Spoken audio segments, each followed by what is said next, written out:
আপনারা চিনেন? চিনে না এরম কেউ নাই বাংলাদেশে, যদি সে মানুষ হয়ে থাকে। আল্লামা দেলাওয়ার হোসেন সাঈদী নাম শুনেছেন আপনারা?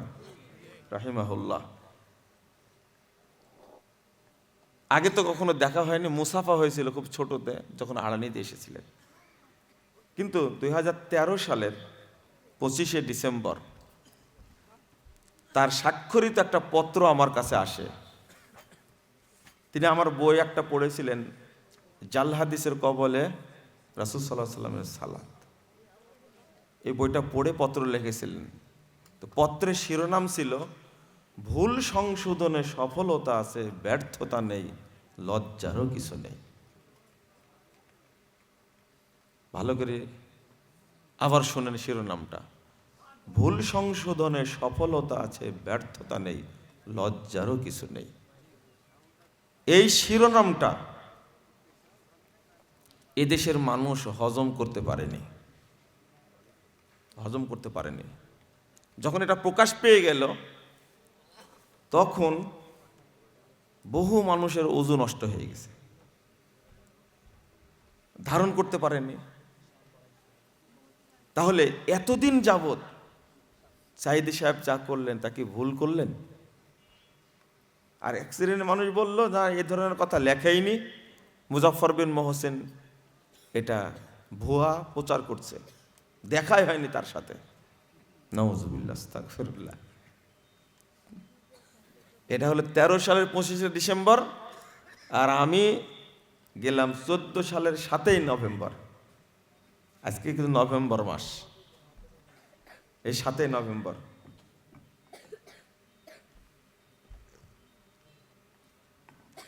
তো 7ই নভেম্বর যখন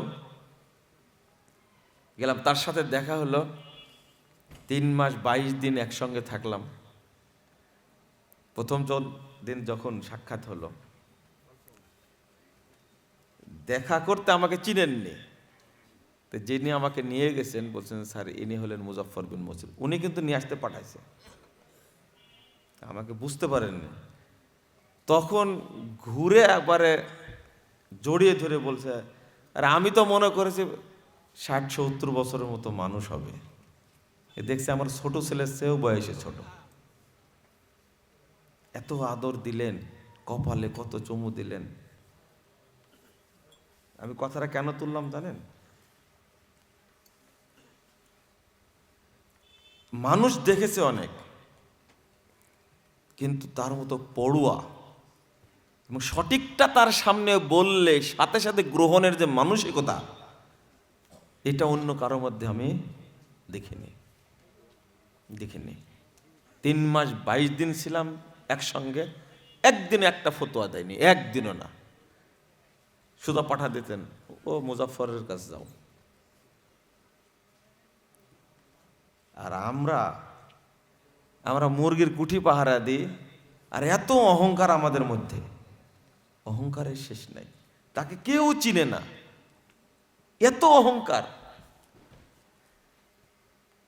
আর সারা দেশের এই যে দেওবন্দি আর বেরলভী ধারার মুফতিরা এতই যে মিথ্যাচার করলো, তাদের কাজই হলো মিথ্যাচার করা।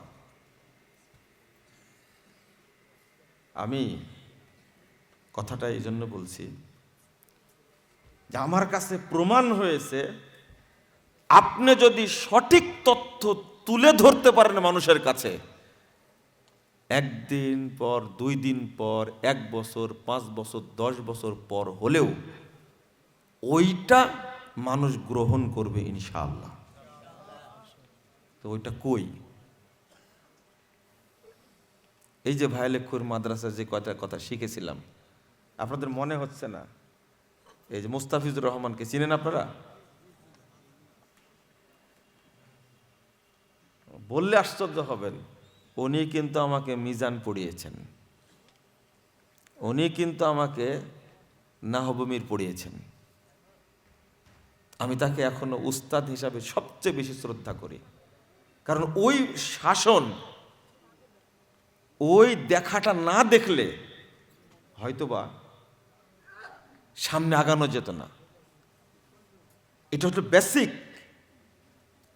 বিশ্ববিদ্যালয়ে পড়লাম, আলিয়া মাদ্রাসায় পড়লাম, পিএইচডি এমফিল এইগুলো করে শেষ করলাম, কিন্তু বেসিক ওইটাই। যদি আজকে এই প্রতিষ্ঠানটা সেই সময়ের মতো পরিচালিত হতো, আরো বহু আলেমের জন্ম হতো এখান থেকে, কিন্তু হয়নি, মরে গেছে। খুব কষ্ট হয়, খুব কষ্ট হয়, খুবই কষ্ট হয়। ছিলাম তো, জানি। এখানকারই ছাত্র আব্দুল খালেক সালাফি হাফিজাহুল্লাহ গতকাল বক্তব্য দিয়েছেন না,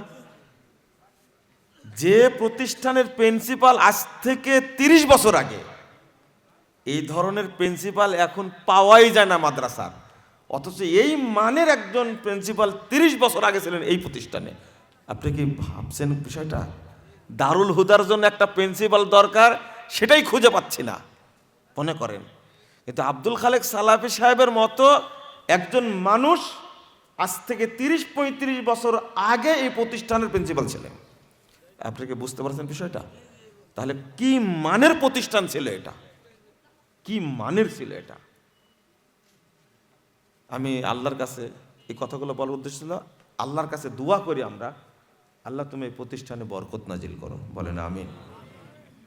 যেহেতু এই পাড়ায় পাড়ায় ঘোরা আছে, প্রত্যেকের নাম জানি, অনেকে মারা গেছেন, আমি দোয়া করি আল্লাহ যেন তাদেরকে জান্নাতুল ফেরেদাউস দান করেন, আমিন।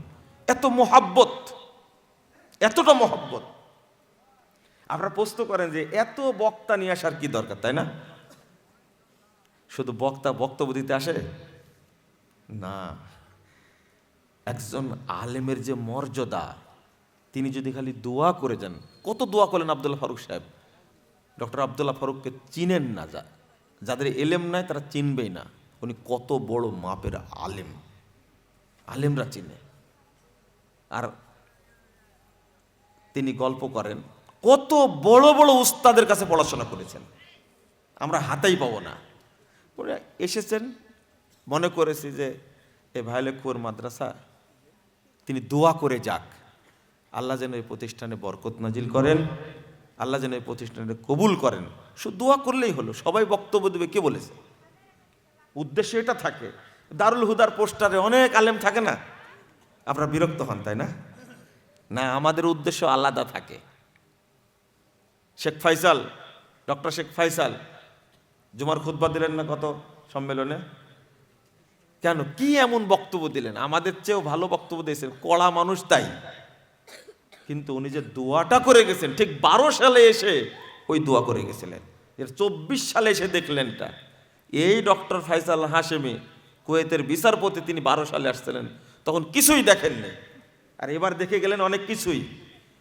আমি তো তাকে নিয়ে এসেছি সম্মান দিয়ে, হয়তো আল্লাহ তার দোয়া কবুল করেছেন এই মনে করি। তো আপনারা এই প্রতিষ্ঠানকে দেখে রাখবেন ইনশাআল্লাহ।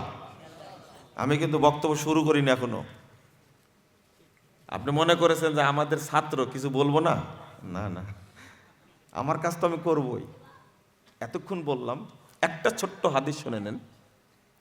রাসূল সাল্লাল্লাহু আলাইহি ওয়াসাল্লাম বলছেন, ইন্নাল্লাহ আযজা ওয়া জাল ইউবগিজু কুল্লা আলিমিন বিদ-দুনিয়া জাহিলিন বিল আখিরাহ। আল্লাহ রাব্বুল আলামিন প্রত্যেক দুনিয়াবি জ্ঞানী মানুষের উপরে গজব নাজিল করেন, রাগান্বিত থাকেন, যেটা দুনিয়া জ্ঞানে পক্ক পাকাপোক্ত, কিন্তু পরকালীন জ্ঞানে সে কি অজ্ঞ।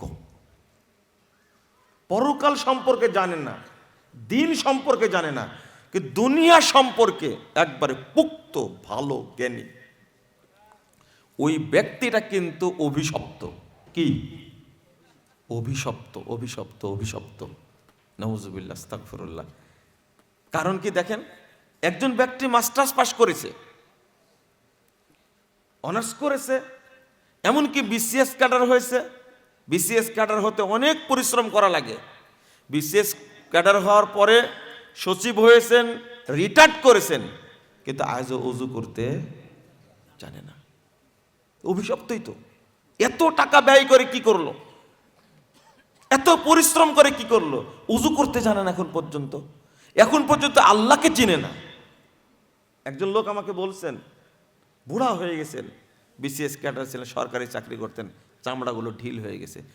আমাকে বলছেন যে মুজাফফর সাহেব, আচ্ছা বেতের নাকি এক রাকাতও পড়া যায়? কথা কি বুঝতে পারছেন আপনারা? আচ্ছা প্রতিদিন বেতের পড়া লাগে না? তাহলে এই বয়সে এত পড়াশোনা করার পরে বেতের সালাত এক রাকাত, সেই ইলমটাও তার মধ্যে নাই। তাহলে কি শিখেছেন? আর একটা বললে আপনি খুব আশ্চর্য হবেন, হতবাক হবেন। উনি বলছেন আমার বয়স ৭৮ বছর। কত? বলছে যে আমি তো অজু করে শুরু করি, কিন্তু অজু করে গোসল করব, তো তাই গোসলের মাঝে পেশাবও করি, পায়খানাও করি, আবার ওই অজুতেই কি করি, নামাজ পড়ি, সালাত পড়ি। আমি বললাম যে নাউজুবিল্লাহ, এবার কি বললেন আপনি? তা আমি তো অজু করে নিছি, অজু করলে তারপরে কোনো সমস্যা নাই। আমি বলছি অজুর শর্তটাই তো জানেন না আপনি। আপনার যদি পেশাব পায়খানার প্রয়োজন হয়, আসেন না আপনারা করেন, পেশাব পায়খানার প্রয়োজন হলে আগে পবিত্রতা হাসিল করবেন, তারপরে কি অজু করবেন, এরপরে কি গোসল করবেন। ওই অজুতেই, ওই গোসলেই সালাত হয়ে যাবে, আর অজু করা লাগবে না। তখন বলছে যে নাউজুবিল্লাহ, নাউজুবিল্লাহ, আমি কি করেছি তাহলে? আমি এতদিনের অজু যা করেছি সব বাতিল? বলছে সব বাতিল। তো অজু করাটাই শিখেনি।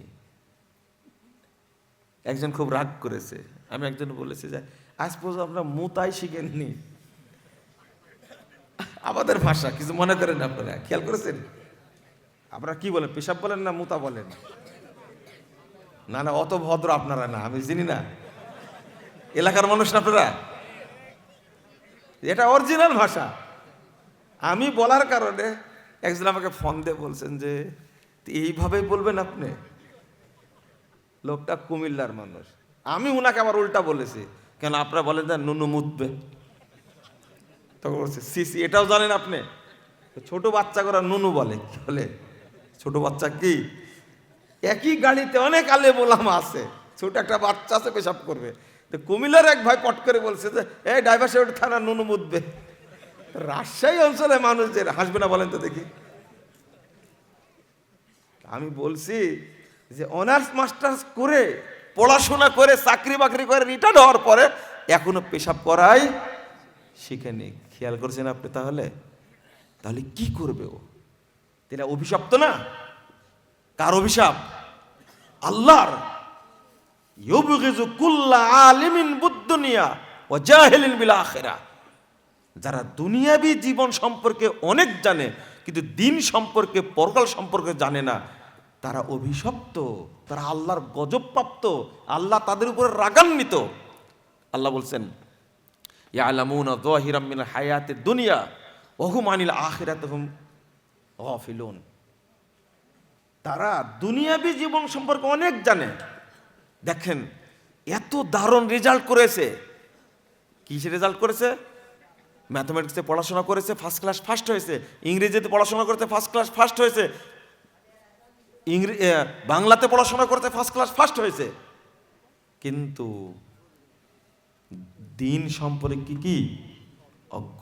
একজন ব্যক্তির দাড়ি পেকে গেছে, দাড়ি পেকে গেছে, বয়স ৯০ বছর হয়েছে, আর মাজাটা কি বাঁকা হয়ে গেছে। এই লোকটাকে আমি জিজ্ঞেস করছি যে চাচা বলেন তো আল্লাহ কোথায়? বাবা এত সহজ প্রশ্ন করে? বলেনি তো। বলছে আল্লাহ সব জায়গায়। তাও তবলিগের মুরব্বী কোথায়?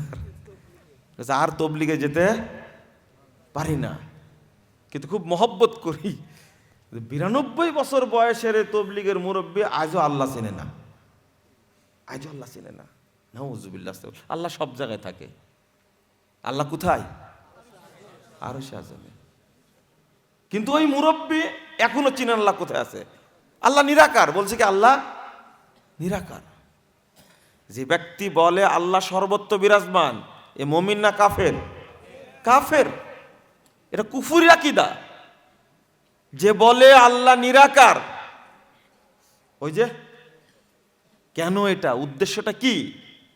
বলে যে আল্লাহর ধন রাসূলরে দিয়ে আল্লাহ গেছেন গায়েব হয়ে, রাসূলের ধন খাজা পায়া শুয়ে আছেন আজমিরে, কেউ ফিরে না খালি হাতে খাজারে তোর দরবারে। আপনার কথাটা বুঝেননি মনে হয়। আল্লাহ নিশ্চিহ্ন হয়ে গেছে, আল্লাহর কাছে চেয়ে কিছু পাওয়া যাবে না। সব বরকত ভান্ডার আছে কার কাছে? খাজার কাছে। আর রাসূল তো মরেই গেছে, শুয়ে আছে। আস্তাগফিরুল্লাহ। আল্লাহ গায়েব হয়ে গেছেন মানে কি? আল্লাহ বলতে কিছু নেই, আল্লাহ অস্তিত্বহীন। এতই রাম ছাগল বলে আল্লাহ নিরাকার সত্তা। ভাষাটা শুনেন, যারা বুঝবেন ভাষাটা, আল্লাহ নিরাকার সত্তা বলছে, আল্লাহ নিরাকার সত্তা। এমন যে এই ব্যাকুব, সত্তা মানে কি? সত্তা শব্দের অর্থ কি? অস্তিত্ব। সত্তা মানে অস্তিত্ব। আমার বলছে নিরাকার সত্তা। আচ্ছা, আবু হানিফা রাহিমাহুল্লাহ আল্লাহকে 99 বার স্বপ্নে দেখেছিলেন। কয়বার? 99 বার। তা আল্লাহ যদি নিরাকার হয় তো কি দেখলেন? দো হাল সে খালি নেই। একজনকে মিথ্যুক বলাই লাগবে, হয় আপনি মিথ্যুক, না আবু হানিফা মিথ্যুক। আপনি একবার বলছেন আল্লাহ নিরাকার, আবার ওই মুখেই বলছেন ইমাম আবু হানিফা রাহিমাহুল্লাহ 100 বার 99 বার আল্লাহকে স্বপ্নে দেখছেন। তো কি দেখলেন? এটা জাহেলিয়াত না? এটা বোকামি না? এটাই শিখেছে মাথার মধ্যে, এটাই রেখে দিয়েছে আল্লাহ নিরাকার। বয়স কত বছর? 92 বছর বয়স। অজু করাও শিখেনি, অজু করাও শিখেনি। তাবলীগ করতে গিয়ে আরো মূর্খ বেশি হয়েছে। দেখেন, রাগ করবেন না। আপনারা মনে করেন যারা আমরা জেনারেল শিক্ষা শিখতে, তাদেরকে খুব ভালো করে বলছেন, তাই না? একটু বলা লাগবে তো, না হলে তো সোজা হবেন না আপনি। এক প্রফেসরকে বলছি তাবলীগ করে, বলছি আচ্ছা আপনি কি বিশ্বাস করেন যে তাবলীগের এক ভক্ত তার বইয়ের মধ্যে লিখছে, দাওয়াতে তাবলীগ 81 পৃষ্ঠার মধ্যে লিখছে যে